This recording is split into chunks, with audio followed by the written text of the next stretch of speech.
What is up, my friends? This is the Protect Your Neck podcast, and I'm your host, Dan Tom. Analyst is work you can find over at MMA Junkie as well as linemovement.com.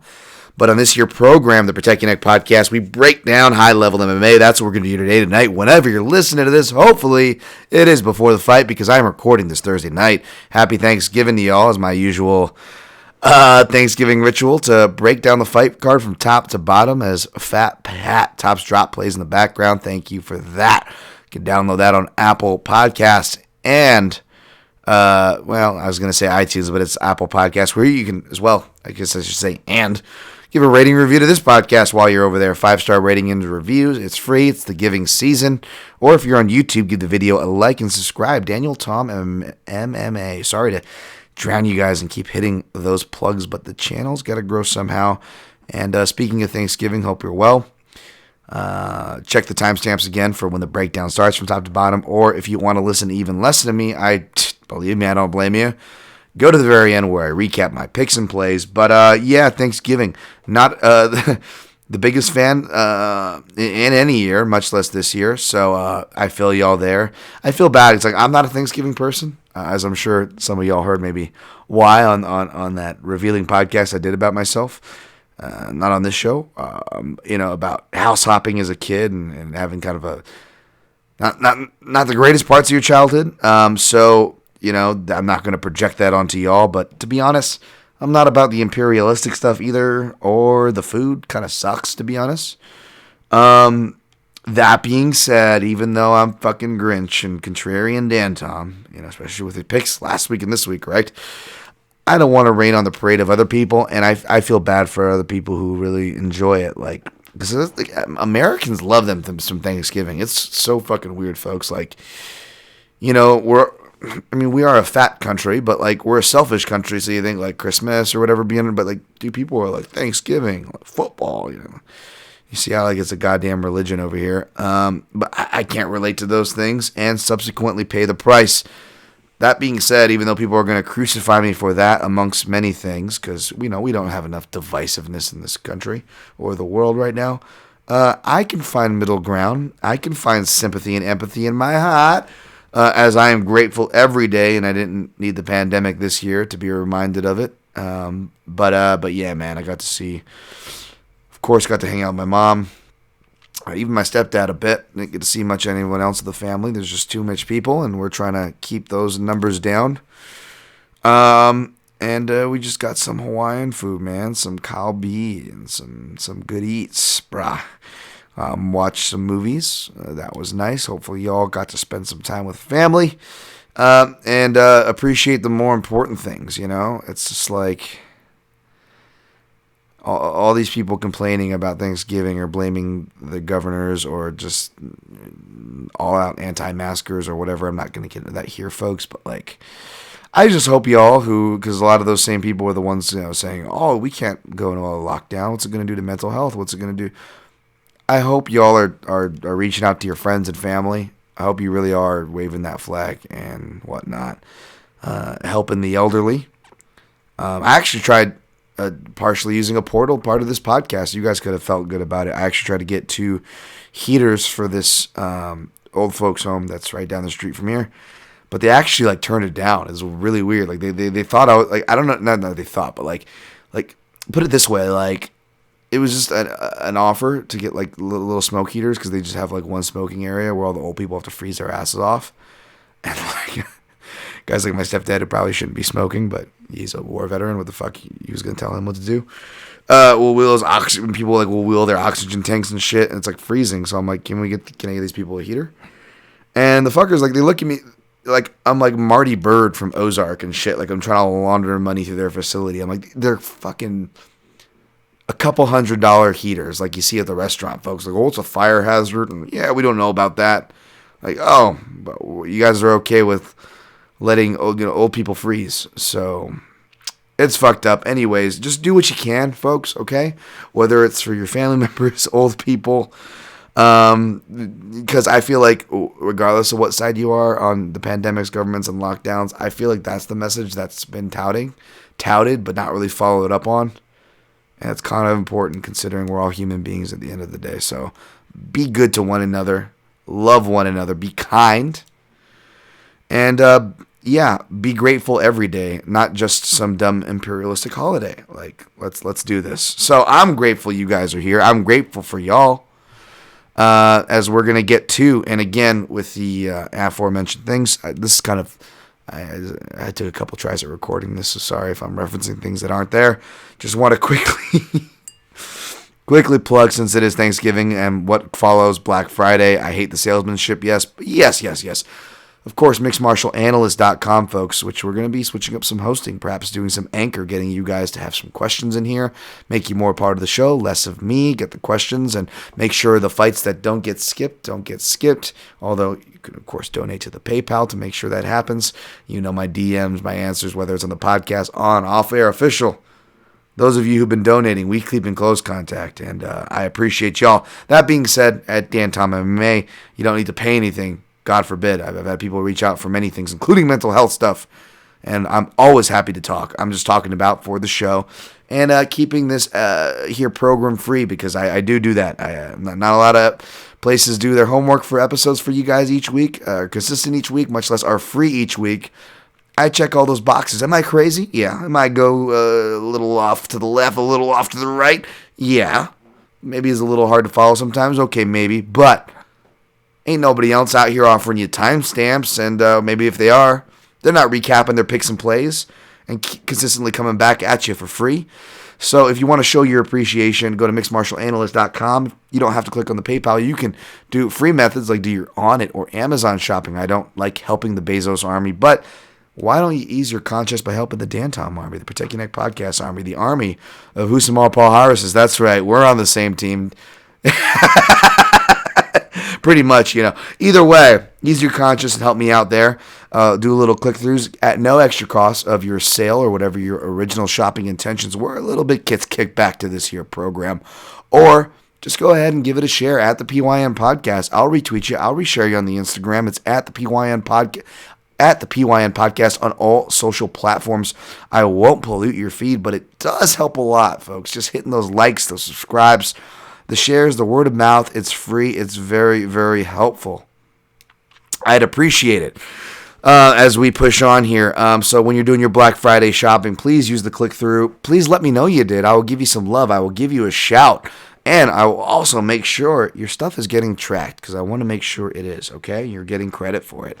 So again, click-throughs at mixedmartialanalyst.com. The hosts, as for right now, of this here podcast, but we are doing some producing behind the scenes, are finally getting on those platforms, even if it means me paying people to help, which I may or may not be doing. So more to come, more free things to come, more content to come, more top fives being booked. I got Jordan Killian coming on for the top five. I feel like we've been teasing for years. A little bit of top five Japanese fighters. We'll get that booked amongst many more. We'll be integrating them into the normal show weeks, because we're kind of at the mercy of the UFC, right? It's going to break on 12/16. We'll be back, or 12/19. We'll be back on 1/16, I should say.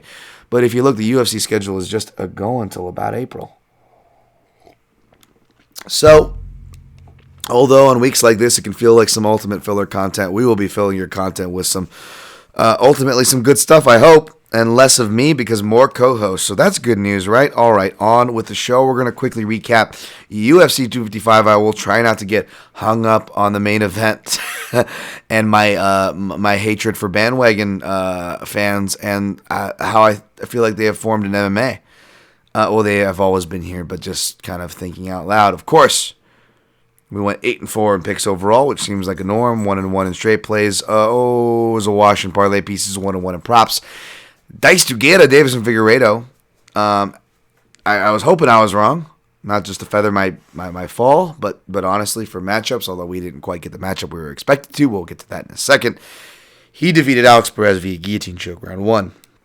And unfortunately, whether you were picking Perez like me and Aaron Bronstetter, or you're a Figueiredo guy, like my dude over there, Shuram, on the fight site, and was picking Figueiredo smartly, we were all in agreement that if he does win, he's going to look like a minus 1,000, and that's going to suck, if you're like me and pick Perez, because then everyone from random trolls to listeners that I do love and have love for are up in your mentions giving you shit because, everybody loves to flex when it comes to like the best fighters in the world or the best franchises, right? Especially people who have nothing to do with said wins, but they're also the people who not only flex, but they'll probably use words like, oh, we won tonight. Like, what is this we shit? What did you do? Did you even play ball in school? Oh, God, I hate that. And there's a lot of people I love and respect and call my friends who do that.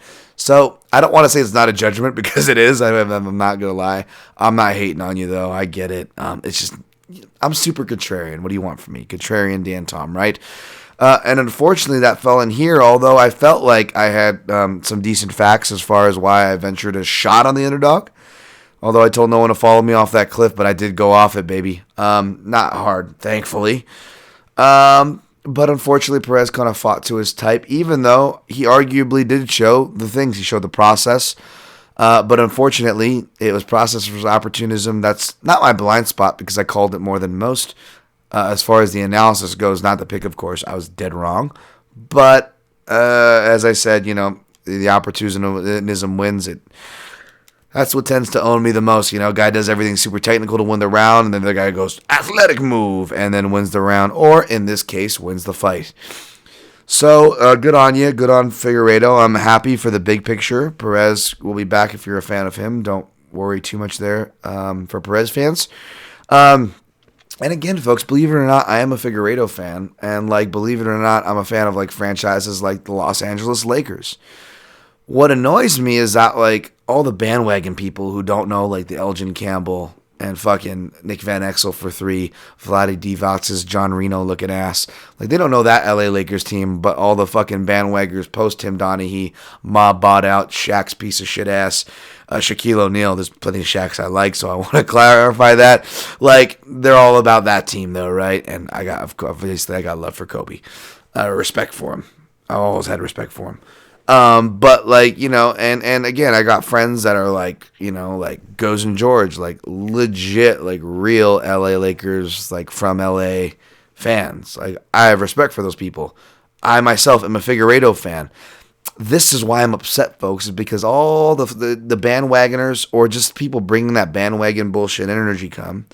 And not only doesn't it ruin it for contrarians like me, one of my favorite Ensign albums, hardcore band from Indecision Records, has a picture of a guy smashing a kid with a bass guitar, and it says, love the music, hate the kids, or hate the fans. And, that is so me, I'd be in line for, old school AFI shows, and I'd be I used to really be really into that band.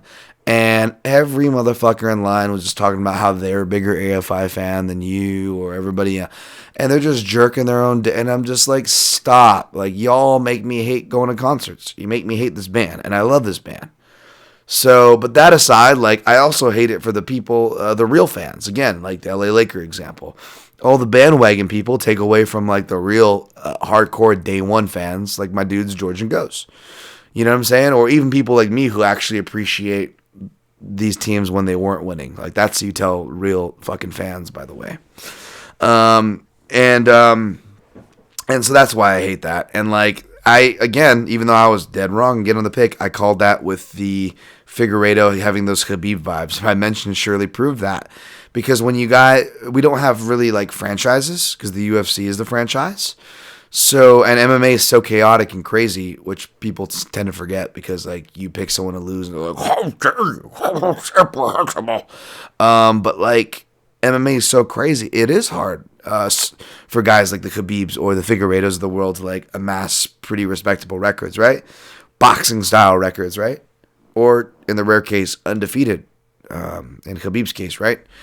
And it's great, and they should be celebrated. They are special. I'm not trying to tell you different. I never have been. But it's when they do come along, I think that's our form of bandwagon magnets. So you have all the people using the words we, even though they never played high school ball or they never fought or they never probably even competed in a jiu-jitsu tournament. But they're we did it. What do you mean, dude? You didn't even know anyone on his team. What is this we shit? Y'all didn't even train at the same gym.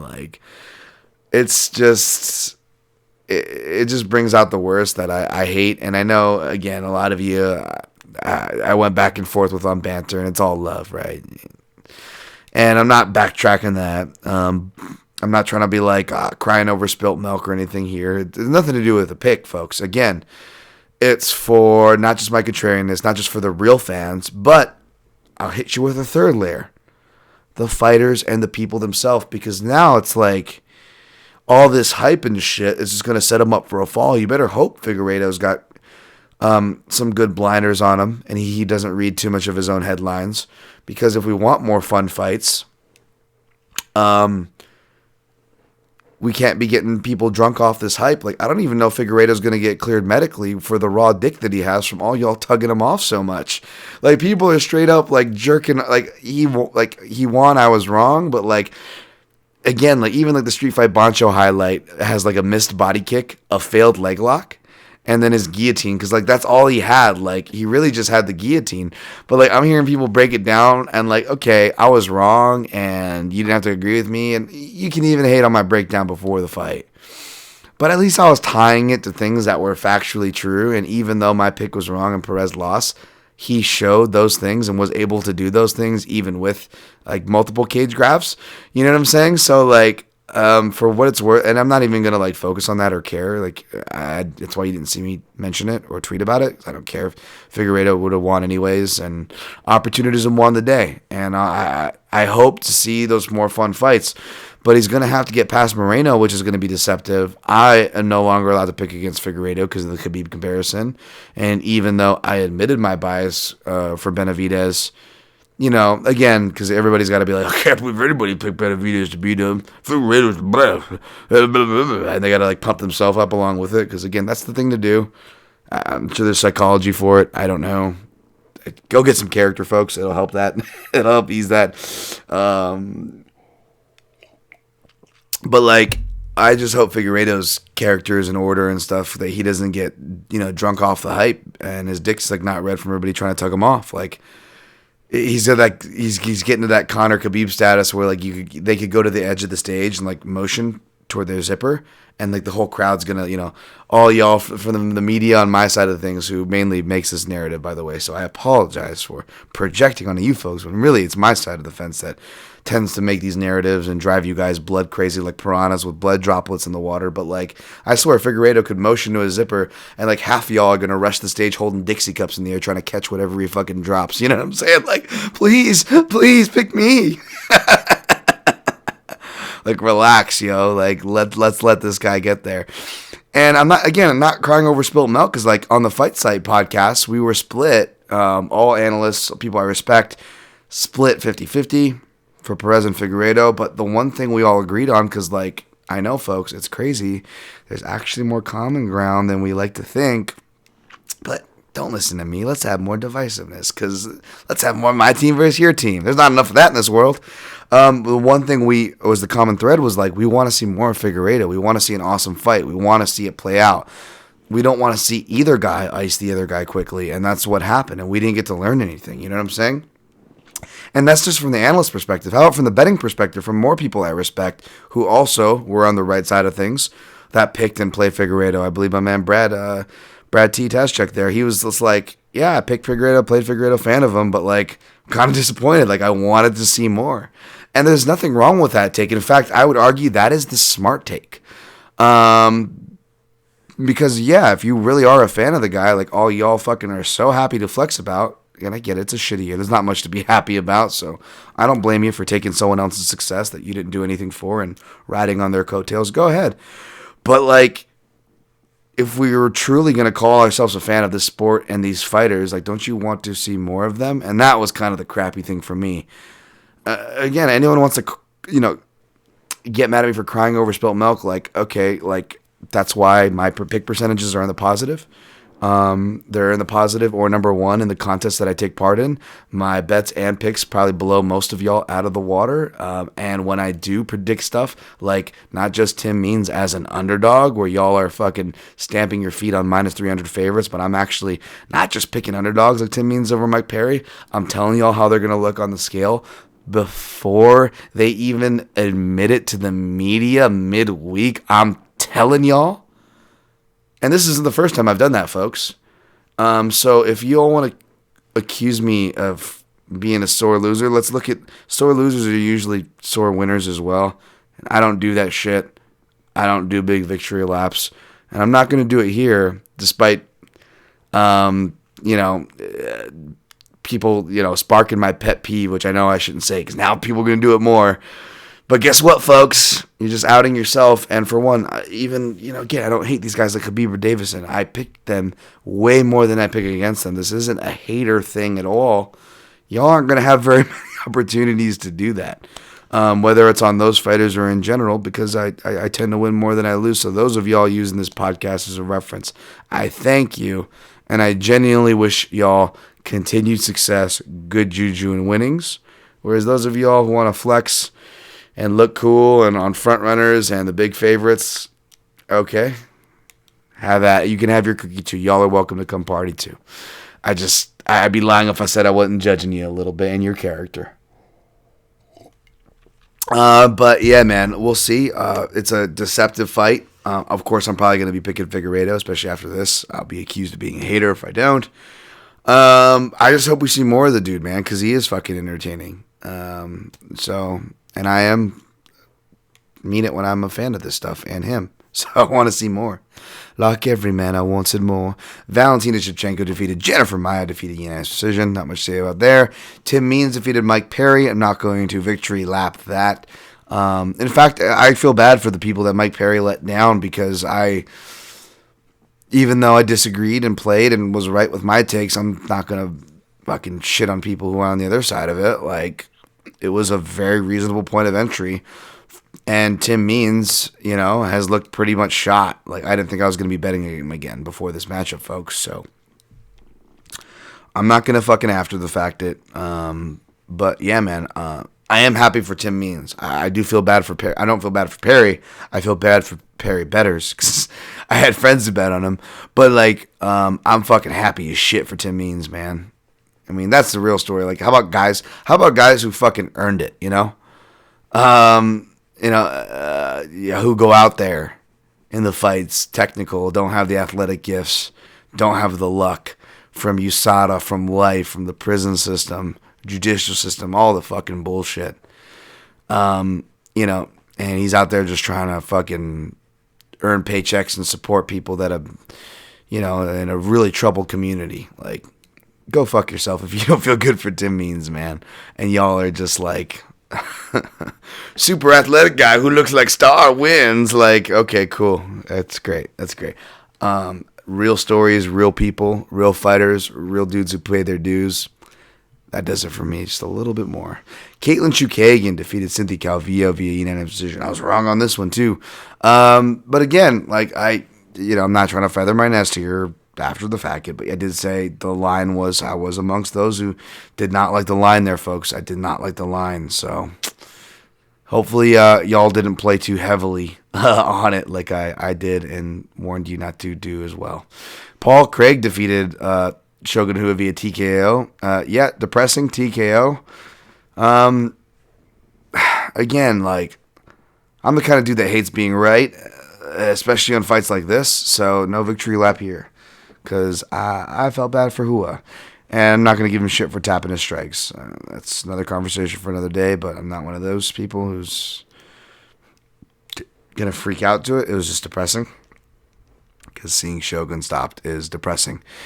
Can't get too excited about being right on this pick. Brandon Moreno defeated Brandon Royval. First round TKO, because Royval, even though it's kind of what goes around comes around, and I love Royval, so it's not, and he's a good dude, and I like him, so no shade when I say that. I don't mean it that way. I don't wish that upon anybody, but I have that Royval LFA fight on the back of my head with that, what was that guy? Kenny something, I don't know. Dude dislocated his elbow. In this case, it was Royval dislocating his shoulder. Which sucks. The fight was looking good, and even though Moreno was winning, it was still a fun fight. So good on Moreno. He's getting the title shot. But yeah, man. Again, just because you like a guy and he cashes for you big, you got to try to be as unbiased as possible. So let's see what Moreno can do, even though I probably am not allowed to pick him.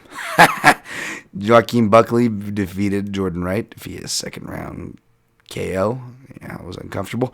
Antonina Shevchenko defeated Ariana Lipski via second round TKO. She looked good. I did pick Shevchenko. I did think Lipski was live, though, so I can't front on either front. Nicholas Dalby defeated Daniel Rodriguez. Appreciate that most of y'all, scored it the way I scored it and thought Daniel Rodriguez won, but I was not surprised to see the judges give it to him. It was one of those things that sucks because it's like, if you are picking, there's no such thing as safe chalk, of course, but if you are picking a parlay piece like I did to write about or I did to play, you'll want to hope that even on their worst day, they can beat this guy on a best day from a stylistic standpoint. And you could argue that Rodriguez had his worst day and Dalby had his best day and Rodriguez still won. However, he fought too close, and Dalby was able to bullshit the judges. Kind of like with Musasi Lima. Not as close, competitive, or as argumentative of a case, but kind of the similar thing. A lot of the guys just bullshitting with volume, but the real more harder, meaningful shots are really being landed by the other party. So that was just, that sucked. That hurt your boy for sure. Nicholas Dalby gets his first win over a southpaw. No one mentioned that stat, but it didn't really matter, so I can't bump my chest there either, can I? All right, Alan Jouban defeated Jaron Gooden via unanimous decision. Good fight by Gooden, man. I picked Jouban for a reason, couldn't pick against him. Came through, was happy for him, and, Gooden did lose, but it's like losing in the best-case scenario. Gotta imagine the matchmakers were impressed. Too bad they didn't get fight of the night. They certainly had an argument for it, so hopefully they both got bonused on the back end. Kyle Dawkins defeated Dustin Stoltzfus via unanimous decision. Not much to say there. Sasha Palatnikov defeated Louis Koski. I was stupid and put Koski in a parlay last minute. It was really dumb. Contender series, and I know Perez was contender series, but he actually has a lot of experience and was amongst that first season.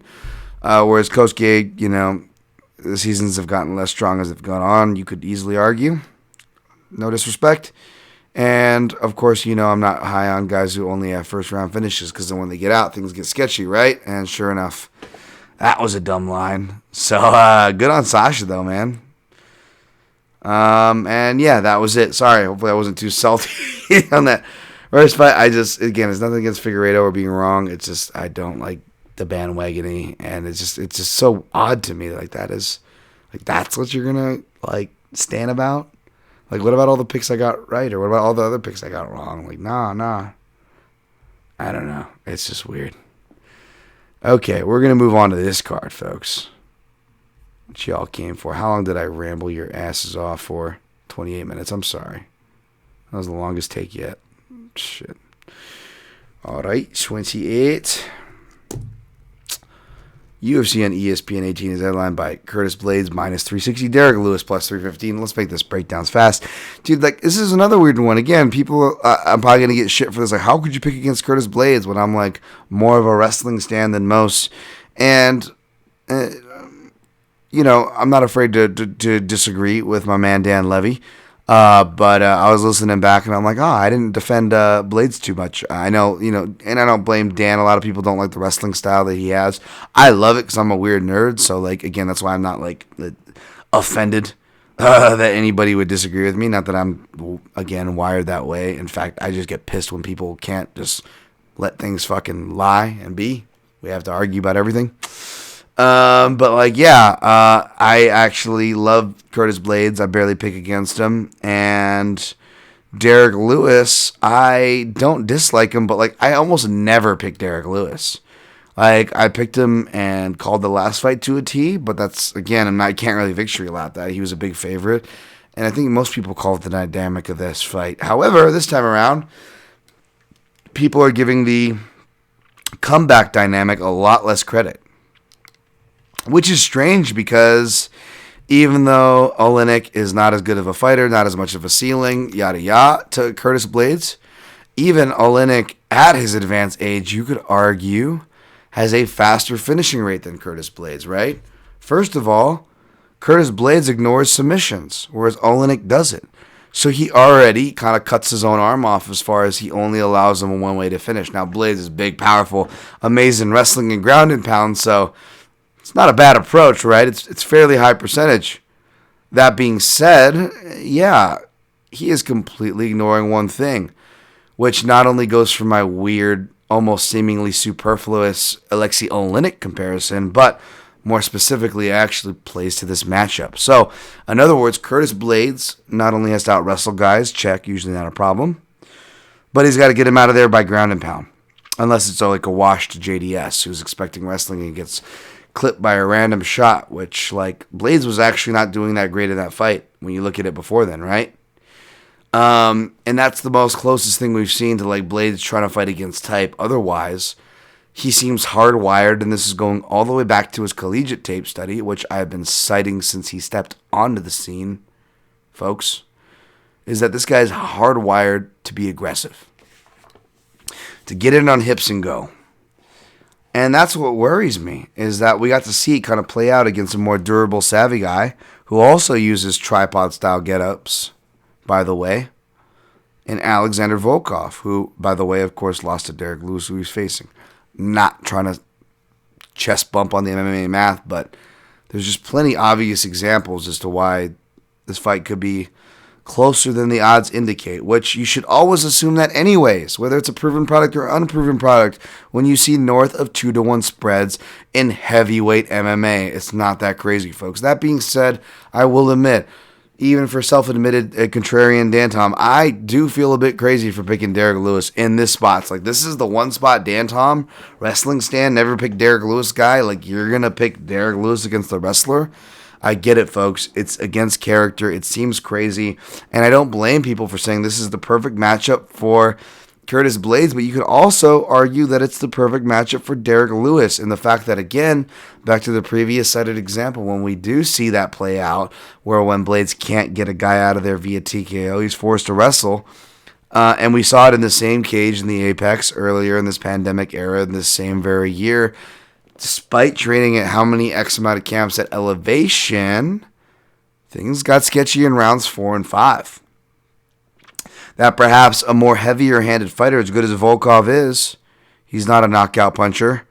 As you know, if he does face a knockout puncher, and although I've heard people say, well, who does Lewis knock dead? He's got to have him on the ground, and how are you going to out-wrestle Curtis Blades? Even though Lewis obviously jokingly says he's going to do so, I get how you come up with that theory on paper, but suffice to say, Blades isn't exactly a knockout guy either. Again, not just with the washed Junior Dos Santos on the feet, but like on the ground, how many guys has he really deadened? Yeah, I too have the Alistair Overeem face into a fire hydrant burned into my brain. But like, who else has he really finished on the ground? What's his name, who was a light heavyweight, his knee blew out. Shamil Abdurakhimov, like that guy self-destructs as soon as his back gets on the mat. We saw that all the way in the beginning of his UFC career against guys like Tim Johnson. Or how about guys like who Curtis Blades is facing this weekend? Derek Lewis did the same thing. Like, I'm not trying to downgrade Blades' ground and pound. I can point to more technical detail than most of y'all. Don't even start there, okay? I'm just saying that if we want to accuse one guy of being overinflated, you could just as easily lobby and play that perspective game on the other side. I would argue that Derek Lewis's ground and pound and knockout power from the ground and pound position is more devastating than Blades. However, I do also see the obvious in that it's going to be hard to get there. He's going to have to rock Blades first, which can be done. We've seen that done from Mark Hunt in defeat or in victory or in defeat against both times against Francis Ngannou, who, again, I'm not trying to chest bump MMA math, but who Derek Lewis beat, folks. Again, I know it's a boring fight. I know MMA math doesn't apply. But to not pretend that Derek Lewis can survive the storm and get up and do Derek Lewis things, how he wins all of his fights, would be disingenuous for heavyweight MMA. I know I've been burned plenty of times, and you know what, folks? Maybe that's what it is here. I'm afraid to get burned because I always pick against Derek Lewis, and he always just come back shit. And maybe that's what this is here. I'll admit that. I'm not telling you to jump off a cliff. But what I am saying is that he's not knocking out Derek Lewis standing. Most people don't. You can't do that. You got to do it on the ground, a cumulative kind of a thing. That unless he does do that TKO 4 stoppage on the ground, then it's going to get sketchy because he's not going to go for submissions, and Derek Lewis is going to make him work with those get-ups. So I'm going to go and pick Derek Lewis by 4th round KO. I don't blame anybody who followed me off that cliff. I'll probably sprinkle a little on Lewis just because the line's stupid. But, like, am I confident in this pick? No, folks. Am I telling you, like, you're wrong for picking Blades? No. Am I telling the odds makers? No.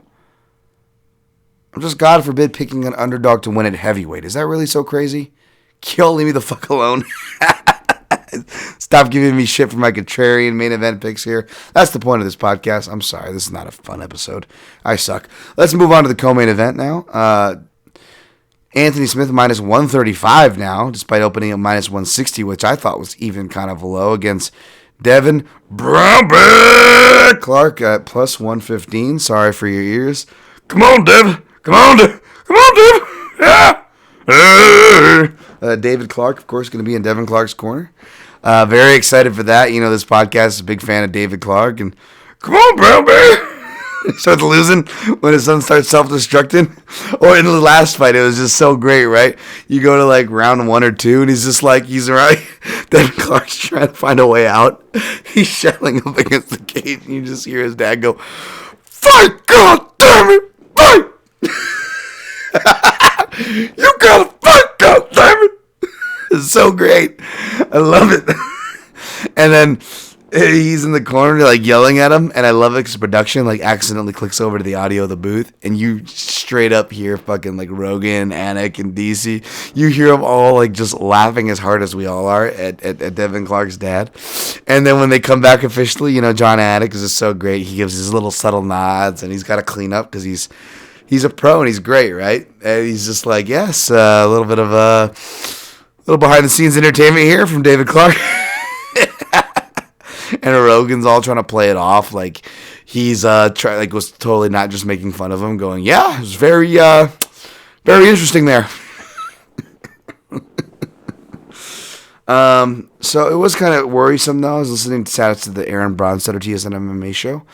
Similar to Glover Teixeira, apparently he's familiar with Devin Clark, being from that Midwest scene, and has shared conversations with his dad. Anthony Smith is a fan of his dad, and Anthony Smith, he looks like a menacing guy, but I bet you he's a nicer guy than he looks. He seems like it. By the way, shout out Anthony Smith, first professional fighter to listen and shout the PYM podcast on Twitter.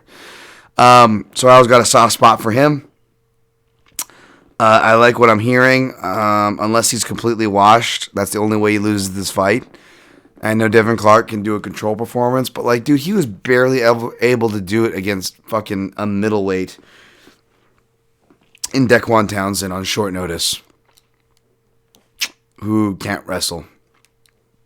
And Dequan was defending the majority of shots that he did defend were in rounds 2 and 3. I mean, you go back and watch that fight, like, yeah, Clark's on a 2-fight winning streak, and he made it through 2 decisions in a row without spontaneously combusting on himself, but, like, he barely made it through those fights, you know what I'm saying? And neither of those guys have aged well. Even Menafield, I'm a fan of Menafield. Oh, Jesus, Menafield versus Thick Willie, you guys see that? Oh, my goodness, Jesus. Somebody get a towel under Lance Fishel. Stat. That's just some thickness there. Oh my! All right, Dan, stay on target.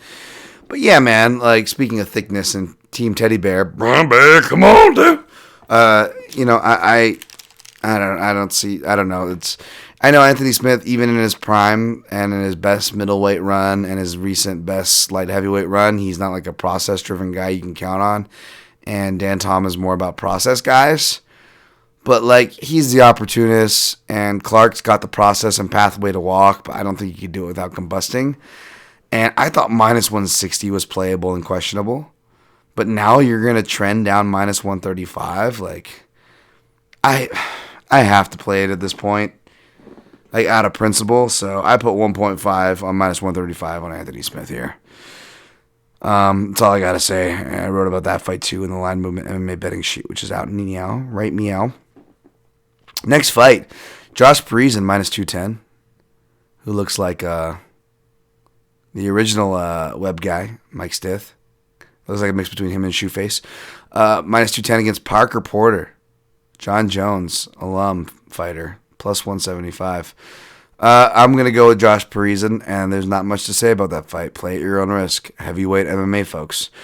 Next fight, Miguel Baeza, minus 150. Takashi Sato, plus 130. I was picking Baeza, but like after watching more tape and talking to my man Dan there on the Live Movement MMA betting show, like if Baeza wins, he's going to look like he should have been a minus 300. And I've been a defender of Sato. You know I love my Japanese fighters. You know I love southpaws. But the judoka, man, he's got like some first layer takedown defense and can score a point with a takedown, which he's not going to want to do here. But his mat wrestling and jiu-jitsu is super suspect, man. And he doesn't have enough volume, so unless he like knocks out Baeza, which I don't see happening, I feel like it's knockout or bust. He's not going to decision or submit him. He doesn't have the savvy or style for the vet lesson to pull up other paths or inclusive paths of what I just said. So minus 150 at that much of an entry point, I'm going to play it straight up, and I actually tagged Baeza with somebody in a small little 2-leg tasty parlay. So follow me at your own risk. No disrespect to Sato, who's fighting out his contract, so you know he's coming to fight, but that doesn't mean anything. I'm going to take Baeza here, Carmel Thunder. I like his style. He's fought and beat Southpaws before. Next fight, Spike Carlisle at minus 175 against Bill Algeo, plus 155. This line hasn't moved much, and I'm surprised the odds makers and public odds makers by setting the line and public by refusing to fade him. But as we all know, folks, we all love dudes with muscles and are athletic opportunists and finishers. Like that's who gets all the credit, not the guys who are like technical and shit. And don't get me wrong, Algeo does a lot that's actually technically wrong, but he does a lot that's technically right that perhaps is getting missed here. And he is not the same guy or as a guy I'm not as confident in or a guy as technical as Billy Q, Billy Quarantillo, Billy Quarantine. You know, Billy Quarantine. Trying to be a guy named Billy Quarantine during the pandemic. Get that shit out of here. Fucking Spike. Anti-Semitic bullshit. Yeah, Billy Quarantine put him in his place. That fight went exactly the way I thought. And they're like, matchmakers have a cruel sense of humor because they're like giving him as close to that matchup as they can. Now, Bill Algeo is not as much of a hallmark comeback fighter. He doesn't have the same boxing style or savvy. Different fighters, but he is super tall at 6 foot. He's got a big decent reach advantage as well. Carlisle's actually got long arms at 70 inches for a 5'7" guy, but you know, Algeo 73.5 inch reach with 6 feet. 5 inches on him in height pretty much. Throws a lot more kicks to accentuate that height than Billy Quarantine, which I think is going to be good. And it's got good wrestling and submission grappling. Carlisle's not going to submit this guy unless he really rocks him first. But unlike Billy Quarantine, who has been rocked and stopped in fights, Algeo's been stopped as a grand total of 0 times and seems more durable than Quarantine. More bigger and stronger than Quarantine, and I would argue wrestles better, although Billy Quarantine may be the slightly better submission and scrambling Brazilian Jiu-Jitsu black belt. That's right, they both hold that rank as opposed to Carlisle's brown belt in Brazilian Jiu-Jitsu. So I'm going to go with Algeo in a fight that's going to be similar. He's going to have to survive a storm, but if he does, he should be able to take over. I don't like first-round fighters. That's the opportunists that I'll fade. And I'll do so again here, especially if you're going to give me dog money. Y'all are going to fucking put your heels down again. These are my favorite. It cheers me, obviously I hate it, the Thiago Moises, Bobby Greens, the Alex Perez, the Figueiredos in the sense of like super technical dudes and then like try to do some cool technical stuff and be all-around fighters, generalists, things I love, they don't get no credit, etc. And then Athletics is a win, smash, one moment. And I'm just like, fuck. So it's the same thing here. I'm going with the opportunist like I did with AJ McKee last week in Bellator, or this week. I'm not a hater, folks. All right? I don't just go where the wind's blowing either. But I'm not going to lie. I'm falling into my little bit of a bias here. But nonetheless, It's a bias with some big dog bucks for me, at least where it shouldn't be at 155. So 1 unit on Bill Algeo. You don't have to follow me off the cliff, but that's where my money's at. Better or worth it. You're getting the honest action here. All right. And Gina Mazzani minus 165. Rachel Ostovich plus 145. I'm surprised to see this line not flipping. People are low on Mazzani and high on Ostovich for reasons that aren't exactly fair. But I think, people are seeing Mazzani focus. She went over to Glory MMA Fitness, new weight class. She was already sizable at bantamweight, so she can make this weight. She's going to be a force. Whereas Ostovich, I know she's favorite eye candy for everybody. She looks too much like a cousin and related to me for me to have any type of excitement there. I'm sorry, folks. I don't blame you. I get it. It's just not my thing. And apparently people aren't being swayed by their eyes, let's just say. So, yeah, but that also worries me, even though you guys know I'm friends with Gina Mazzani. Share the Extreme Couture bias there. Share friends, I should say. So I'm going to be rooting for her to do well. That being said, I do get worried to see money coming in on her as a favorite, right? So this is easy avoid list for me, even though I didn't write it. Let's write that on the avoid list. Mazzani, Ostovich. Okay. Also on the void list, Ashley Evans Smith minus 140. Norma Dumont. I didn't tape this fight. Dumont coming down, I think. There to 135. Let's see how her circular strikes go against Ashley Evans Smith, who can throw her punches a bit straighter. I'll definitely pick Smith here, but I'm not playing this bad boy. Good luck to you if you see an angle here. This is a strange one kind of to me. Martin Day minus 160. Anderson Dos Santos plus 140. You guys know I love my Hawaiian fighters. You guys know I love my Taekwondo dudes. I'll be rooting for Martin Day for sure. But I was surprised to see him as the favorite.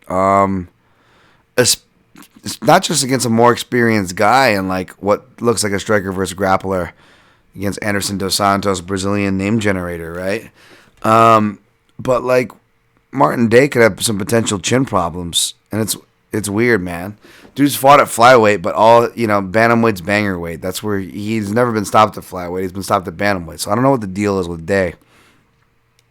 Maybe he's due for featherweight where he won his original kickboxing accolades, right?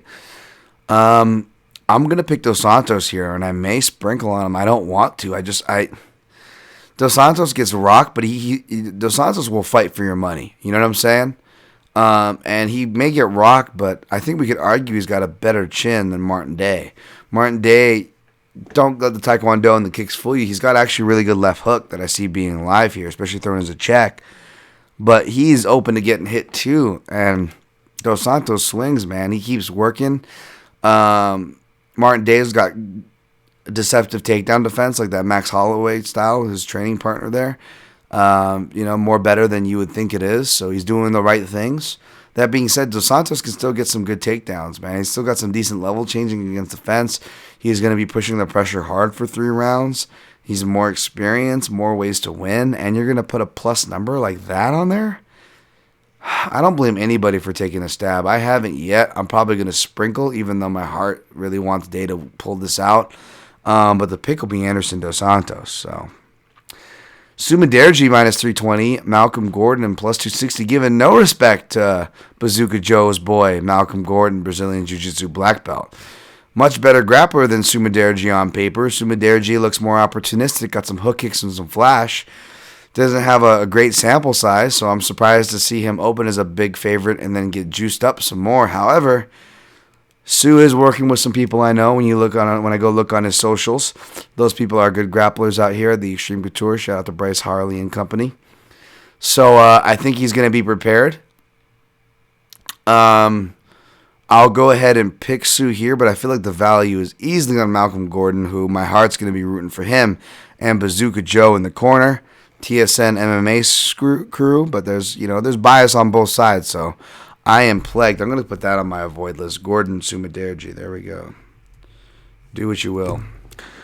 Next fight, Luke Sanders. Cool Hand Luke minus 155. Nate Manes plus 135. This is going to be a dirty Southern brawl here. I didn't do tape on this one. So I'll go ahead and pick Luke Sanders. And we'll leave it at that. Again, I didn't do tape. Next fight, last but not leastly, Kai Kamaka the third. I mean, you want to talk about name generators? Like Kai Kamaka is such a Hawaiian name generator name. Like, oh my god, every Kamaka that I know, I feel like gets into scraps. I don't know if that's just like a scrappy fucking name, but Kai Kamaka minus 290 came down a little bit. Jonathan Pierce plus 245. Not sure why the fuck Pierce was favored against Joe Lozon last time out. That Contender Series stuff came down to a halt. I like Kai Kamaka. He's shown he can step up on short notice because he stays ready.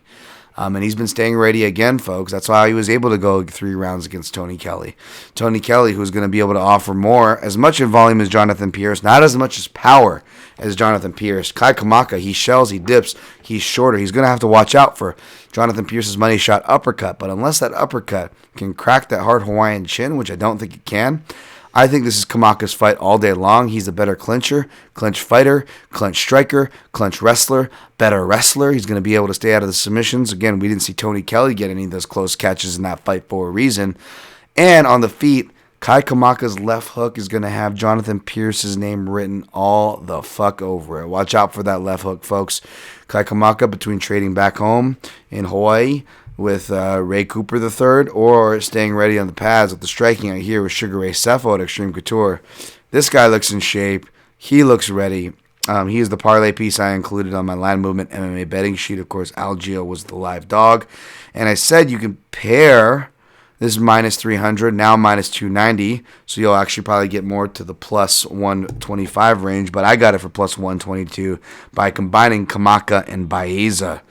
2 of the younger prospects that I think can deserve that name on this card. I paired them together for plus 122 at half a unit. I think Kamaka rolls here, whether it's by decision or a late attritive finish by just busting up that jaw on Pierce. So that is my pick. How did I do on time? Hopefully I didn't. Okay, under an hour, not too bad. Hopefully that makes up for, my hateful tangent on bandwagoners. Sorry if that offended you. I apologize to absolutely nobody. Picking Derek Lewis, God knows fucking why, over Curtis Blades. It's stupid. Don't follow me off that cliff. Taking Anthony Smith over Devin Clark. Come on, Devin, brother. Fuck out there. You can follow me off that cliff if you want. Taking Josh Parisian over Paco Porta. Taking Miguel Baeza, Carmel Thunder, over Takashi Sato. Taking Bill Algio over Spike Carlyle. Taking Gina Mazzani over Rachel Ostovich. Shout out to my man Ben over there. This is top five thick fighter alum is fighting this week. Taking Ashley Evans Smith over Norma Dumont. Taking Henderson Dos Santos over Martin Day, although my heart will be with Hawaii.